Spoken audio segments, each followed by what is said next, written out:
Vous êtes en direct sur la chaîne Twitch de Sunday Night Sport et dans ce live, nous allons nous intéresser au rôle des différents acteurs du sport et du running dans la lutte contre le réchauffement climatique. C'est parti.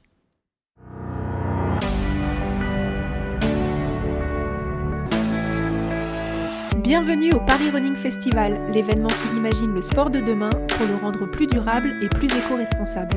Cet événement est rendu possible grâce au soutien de On Running et de iron.fr.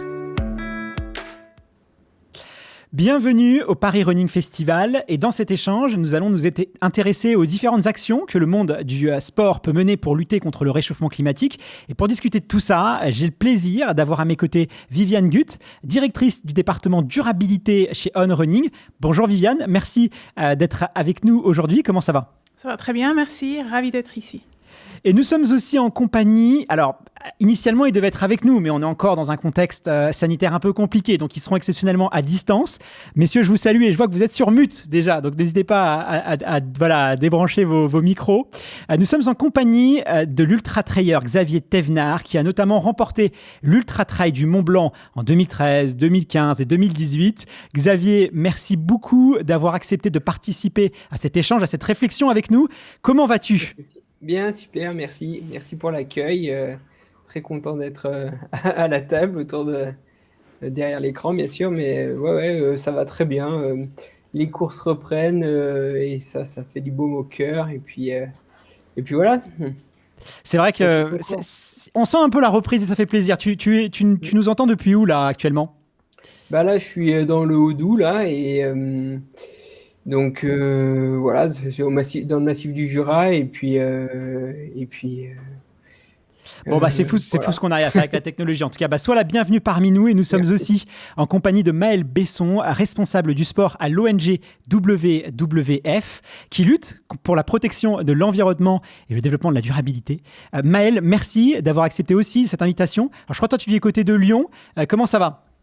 Oui, ça va bien. Merci de l'invitation. Ravi d'être parmi vous également.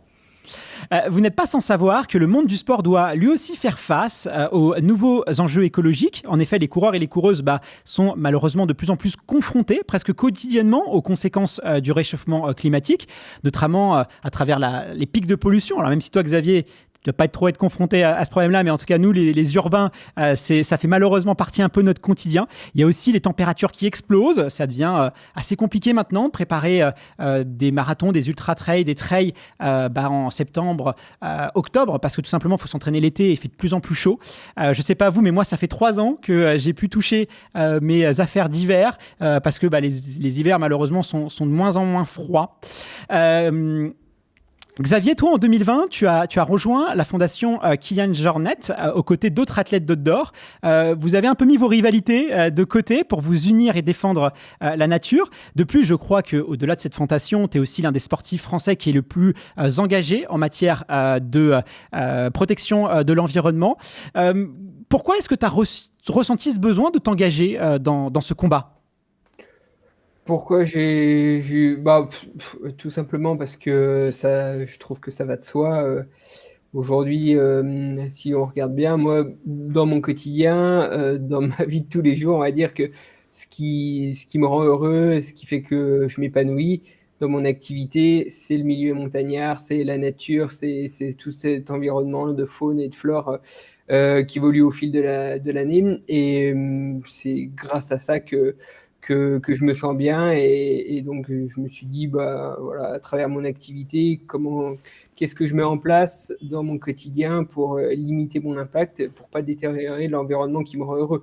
Donc ça me semble logique comme démarche et du coup c'est pour ça que quand Kilian m'a proposé d'intégrer la fondation et puis d'échanger avec la charte qu'on a mis en place, etc., ça avait du sens pour moi et c'était quelque chose qui me semblait important. Et je me dis, j'ai pas voulu faire du sport pour avoir de la notoriété. Grâce à mes 2-3 résultats et comme je me suis débrouillé sur quelques courses, j'ai une petite notoriété. Donc autant essayer de faire en sorte d'amener des choses qui ont du sens et puis qui vont de l'avant parce que, ok, servir de mon image pour vendre des chaussures, c'est bien, mais pour des causes qui sont existentielles, ça me paraît plus important encore. Et c'est pour ça que je me suis engagé auprès de Kylian, parce que pour moi, voilà, ça a du sens, comme je l'ai déjà dit.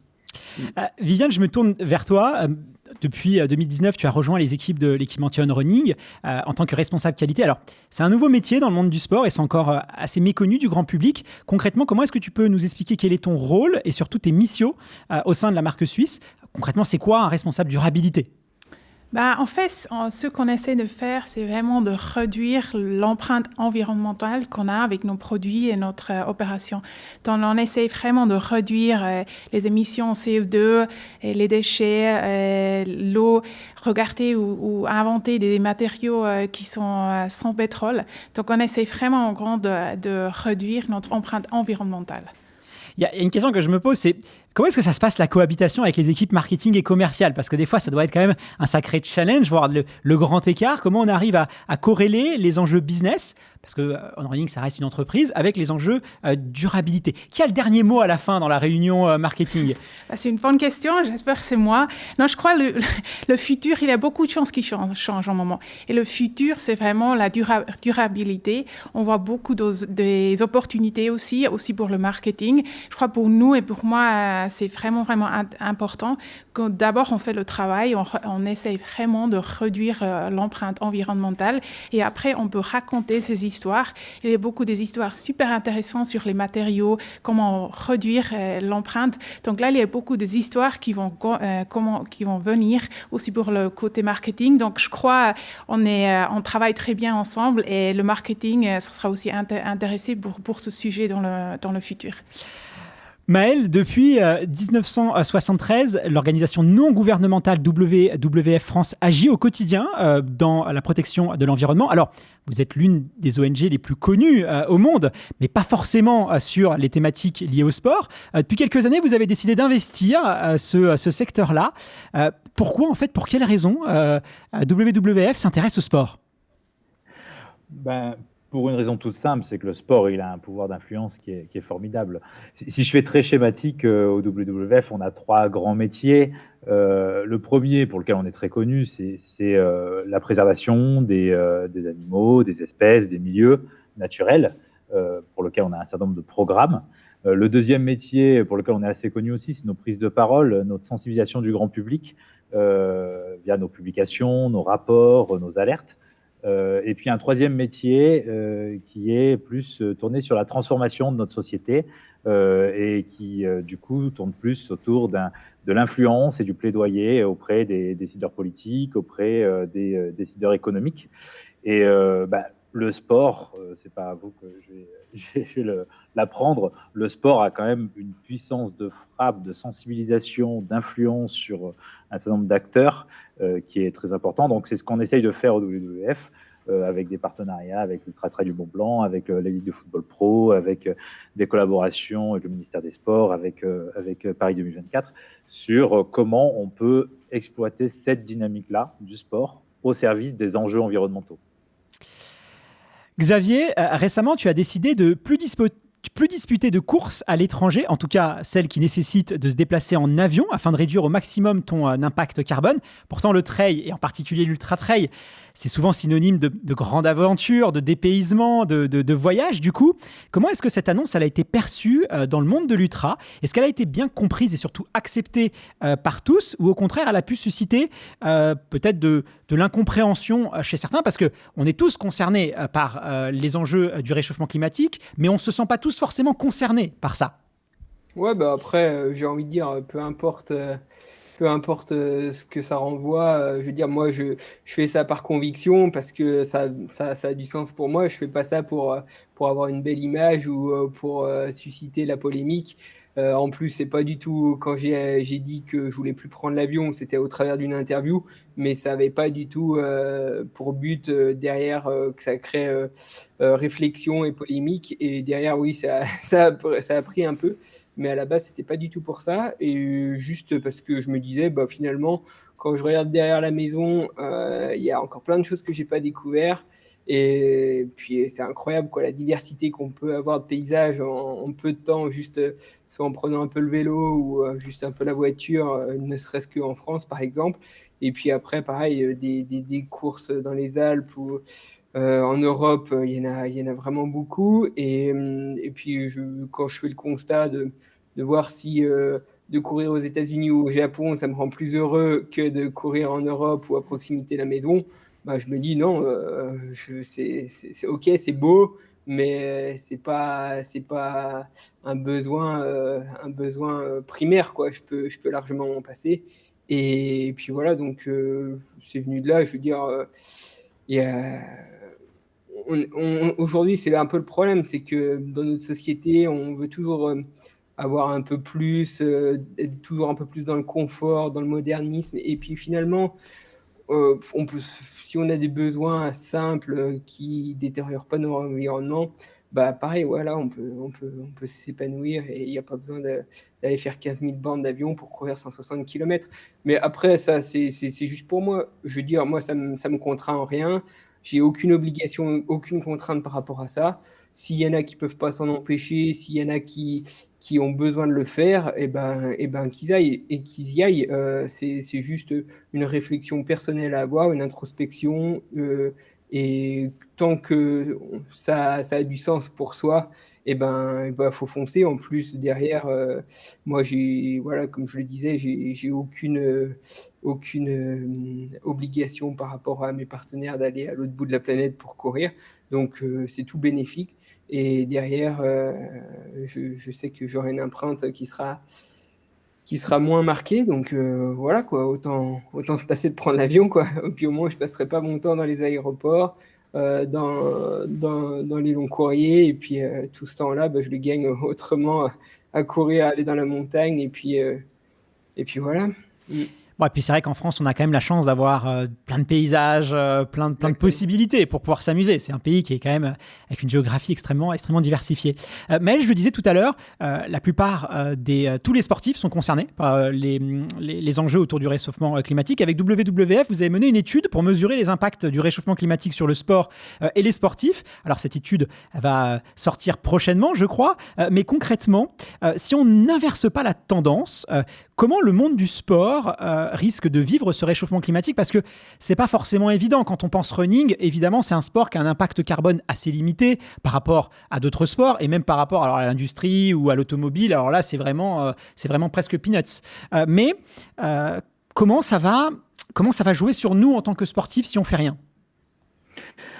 Il y a plusieurs éléments. De toute façon, évidemment, côté WWF, on étudie les conséquences du dérèglement climatique, mais aussi de la perte de biodiversité. Évidemment, il va y avoir pas mal de conséquences sur sur toute notre activité humaine, que ce soit sur toute la société et pas que sur le sport. Mais sur le sport, le premier sur lequel on pense, c'est évidemment la montée des températures. Vous en avez parlé. Montée des températures, fréquence des canicules plus importante, ça veut dire fréquence de canicules et montée des températures, ça veut dire amplification des pics de pollution également. Donc ça a forcément un impact sur le running, sur les périodes sur lesquelles on peut pratiquer. Tu en as donné l'exemple. La montée des températures, ça a aussi un impact sur la gestion et le confort de pratique qu'on peut avoir dans tous nos équipements sportifs, gymnase, si on va sur d'autres disciplines. Les périodes de canicule qui s'accompagnent souvent de sécheresse et ça va avoir un impact aussi sur les terrains engazonnés. Alors c'est moins running, mais n'empêche que on a 40 000 terrains engazonnés en France et le gazon est en difficulté au bout d'un certain nombre de jours avec des températures au-dessous de 32 degrés. Donc, c'est des périodes qui vont se multiplier. Il y a évidemment toute la problématique du taux d'enneigement, de la fonte du permafrost en montagne qui a un vrai impact sur les sports de montagne. L'impact aussi sur les sports nautiques, que ce soit en modification du trait de côte parce qu'on a le niveau de la mer qui va monter ou en sécheresse de tous les cours d'eau qui va avoir un impact sur les sports d'eau vive. Et donc ça, c'est un peu les conséquences assez directes qu'on imagine sur notre pratique. Mais il y en a qui sont un peu moins indirectes. Et une qu'on connaît, par exemple, en ce moment, hein, le Covid-19, il faut savoir que 50% des zoonoses sont en partie dues à la déforestation et à la perte de biodiversité. Et la déforestation qui augmente la cohabitation entre le sauvage et l'être humain et favorise la transmission de virus, c'est lié en grande partie à cause de la déforestation. Et la déforestation, une des plus grosses causes de la déforestation, c'est notre consommation alimentaire.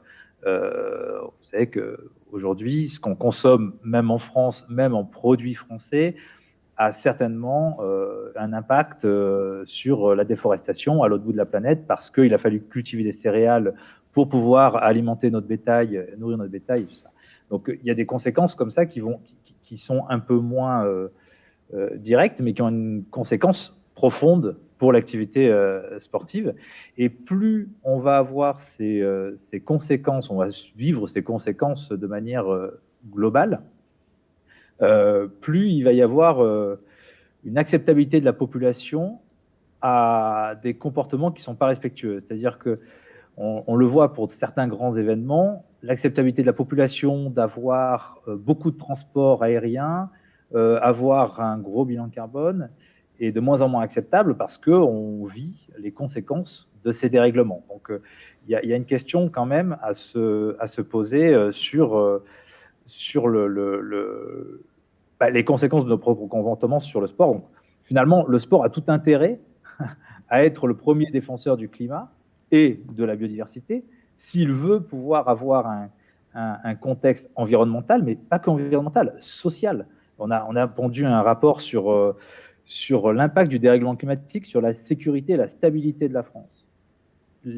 Plus il y aura de tensions entre peuples, entre hémisphère sud et hémisphère nord de notre planète, plus on risque d'avoir des tensions aussi au sein de notre pays et d'avoir des instabilités. Et ça peut avoir et sera forcément des conséquences sur l'organisation des événements sportifs. Donc une fois qu'on a dit ça, il y a évidemment toute la partie, les acteurs du sport doivent réduire leur empreinte environnementale et essayer d'être à la hauteur des enjeux environnementaux. Et puis, il y a la partie comment le sport peut être contributeur et être défenseur du climat et de la biodiversité. Donc là, c'est presque un engagement politique, un engagement militant qu'il faut que les acteurs du sport aient, ou à minima, aient conscience, à mon sens, du rôle de ce qu'on inculque comme idéaux de pratique. L'exemple de Xavier, alors il l'a fait pour une démarche personnelle, mais je le trouve formidable. C'est la pub, c'est la publicité, et donc aussi les sponsors, c'est les sportifs qui construisent nos idéaux de pratique, qui construisent nos idéaux de consommation aussi, ce qu'on aimerait avoir, ce qu'on voudrait faire et tout ça. Donc tant qu'on aura, j'allais dire, une mise en avant dans les publicités, dans la vente de chaussures, des beaux paysages, une notion de l'idéal de pratique, c'est d'aller pratiquer partout dans le monde, d'aller pratiquer de running dans le désert. Tant qu'on aura cette culture-là, on aura des comportements massifs qui iront vers ça. Donc il y a une vraie responsabilité, à mon avis, dans les acteurs du sport, sur quel idéal de pratique on veut promouvoir. Justement, oui. Excuse-moi, je rebondis sur ce que tu dis. Justement, Xavier, j'ai l'impression que de plus en plus de sportifs et sportives n'hésitent pas à prendre la parole pour défendre des causes qui leur est chères. Alors, on a vu, pas seulement sur l'environnement, il y a aussi le mouvement Black Lives Matter aux États-Unis, beaucoup de sportifs s'engagent publiquement. C'est quelque chose qui est assez nouveau, puisqu'il restait assez en retrait, ce monde-là. Il y a le président aussi de la World Athletic, Sébastien Coe, qui s'est dit pas être opposé à ce que les athlètes protestent de manière respectueuse lors des prochains Jeux Olympiques de Tokyo. Est-ce que tu penses que dans les années à venir, de plus en plus d'athlètes n'hésiteront pas à prendre la parole, se positionner publiquement pour défendre des des causes qui leur est chère, d'autant plus qu'ils ont maintenant accès aux réseaux sociaux. Ils dépendent plus forcément des grands médias pour parler, pour s'exprimer. Et donc, ça leur donne une liberté presque incroyable. Eh ben, tant mieux, j'ai envie de dire, si il y a de plus en plus de monde qui prennent la parole pour une cause qui est largement noble, parce qu'il s'agit de préserver la vie sur Terre, eh bien, il faut y aller. Et puis, il ne faut pas que ça soit du greenwashing, il faut que ça soit des actes concrets et vrais. Et donc, c'est de bon augure s'il y a une mouvance. Et puis, on sait très bien que l'union fait la force. Donc, c'est de bon augure et il faut être optimiste pour la suite. Après, voilà, il faut pas, j'ai pas l'impression que, de toute façon, il faut pas attendre que ça vienne du haut. Cette transition écologique, il faut qu'elle se fasse de manière sensée, voilà, que ça vienne par conviction des tripes, parce que si on attend que ça vienne depuis le haut et que ça se fasse, on voit très bien ce qui s'est passé dernièrement au gouvernement avec la démission de Nicolas Hulot, qui était là pour amorcer la transition écologique. Il a tout simplement démissionné parce qu'il a vu que c'était pas possible. Donc il faut pas attendre que ce soit nos dirigeants qui disent qu'il faut faire comme ça, comme ça. Il faut que ça vienne depuis le bas et qu'on aille tous de l'avant comme ça. Et puis à un moment donné, beaucoup n'auront plus le choix et là peut-être qu'on arrivera à inverser la tendance. Moi j'ai envie d'y croire. Ouais. Justement, en tant que consommateur, on a le pouvoir de changer les choses. Viviane, je me tourne vers toi. En tant que pratiquant du running, on a le pouvoir de choisir un équipement sportif qui soit responsable et vertueux pour l'environnement. Mais concrètement, si on souhaite consommer de manière plus durable, plus responsable, quelle exigence on peut avoir dans le choix de nos équipements? Sur quoi est-ce qu'on doit être vigilant? Quels conseils tu peux nous donner pour peut-être avoir ce regard un peu critique sur là où il faut mettre le curseur, ce qui est important de regarder quand on achète un produit? Oui, tout à fait. Je crois que Xavier a dit le bon mot, c'est greenwashing. Ce qui se passe au moment, c'est vraiment tous ces mots qui sont à la mode, sustainability, organic, bio, je sais pas quoi. Et en fait, ils n'ont pas vraiment une signification. Ils sont perdus, le meaning. Donc, j'encourage les consommateurs de vraiment lire les détails. Ça veut dire quoi si une marque dit elle est sustainable? Vraiment lire les détails et essayer de comprendre. Une chose peut-être vraiment pour les coureurs, si on prend une chaussure pour courir, l'empreinte environnementale, environ 60 à 70% viennent de la production des matériaux. Donc, si on regarde ce produit, c'est super important quel genre de matériaux a été utilisé pour faire ce produit. Et là, on a des alternatives comme des matériaux recyclés, c'est déjà pas mal, là où c'est mieux. Des matériaux biologiques, il y a beaucoup d'innovations qui viennent maintenant aussi, le faux cuir, par exemple. Donc, comme consommateur, c'est vraiment bien s'informer, lire les détails et puis regarder un petit peu les matériaux, surtout sur les chaussures pour courir. Maëlle, est-ce que tu penses qu'une entreprise qui ne prendrait pas ce virage ne va pas avoir cette sensibilité-là à produire de manière plus responsable, plus durable? Est-ce que tu penses que c'est viable et économiquement, est-ce qu'elle ne prendrait pas un grand risque? Est-ce qu'aujourd'hui, finalement, c'est presque une question de vie ou de mort pour une marque de s'intéresser à ça, si je veux caricaturer? Complètement. Il y a une question d'attractivité, c'est-à-dire que j'ai l'impression qu'il y a une montée de préoccupations environnementales chez tout le monde et chez les coureurs également. Et il y a un besoin d'authenticité et de sincérité dans la démarche. Donc, pour moi, une marque qui ne s'emparerait pas de ce sujet-là, elle risque de louper un virage, comme le virage du numérique. Si à un moment donné, laisser passer des opportunités, c'est problématique pour une marque, surtout sur des sujets qui vont être ultra tendu et qui risque de provoquer une profonde perte d'attractivité pour la marque. Et ça va venir avec les sportifs et leurs sponsors. C'est-à-dire qu'un sportif qui gère son image, plus ça va aller, plus ça sera compliqué d'avoir des marques ou des produits en tant que sponsor qui sont impactants pour l'environnement. Je pense qu'un sportif ou une marque, elle a tout intérêt à regarder ce qui se passe sur la publicité et les débats sur l'interdiction de la publicité pour les produits impactant l'environnement, sur les produits sur la SUV. Donc, assez rapidement, ça va être problématique pour certains événements, certaines marques, certains sportifs, d'avoir tel ou tel sponsor si ce sponsor n'est pas engagé.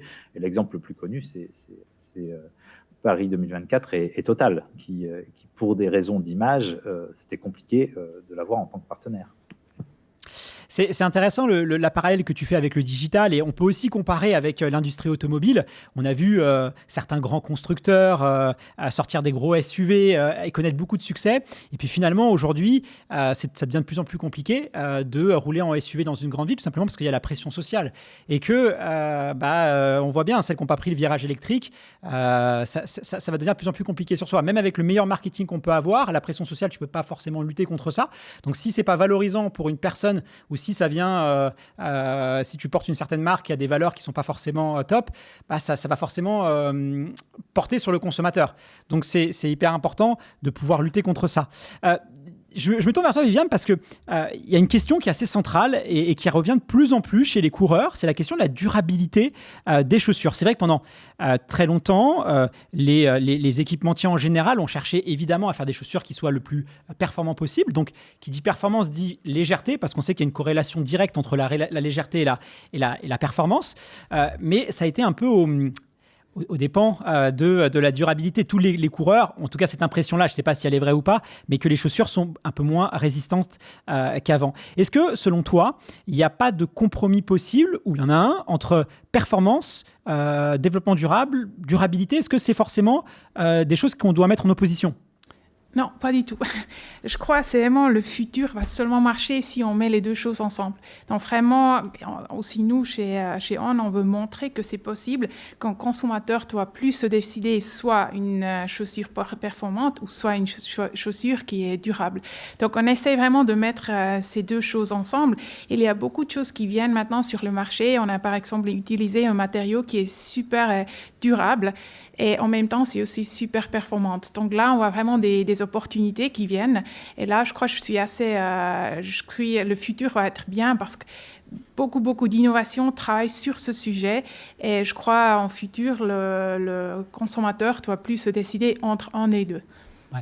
Mais il y a une question que je me pose, et c'est un peu une critique que je vais faire au monde des équipementiers. C'est vrai que j'ai l'impression qu'il y a un peu une espèce de guerre d'ego en ce moment entre les équipementiers. C'est un peu la chasse à l'armement à qui va faire la chaussure la plus performante pour gagner 0,1 seconde par kilomètre. Donc on a vu toute la technologie autour des lames de carbone et puis tous ces équipementiers qui se font la guerre.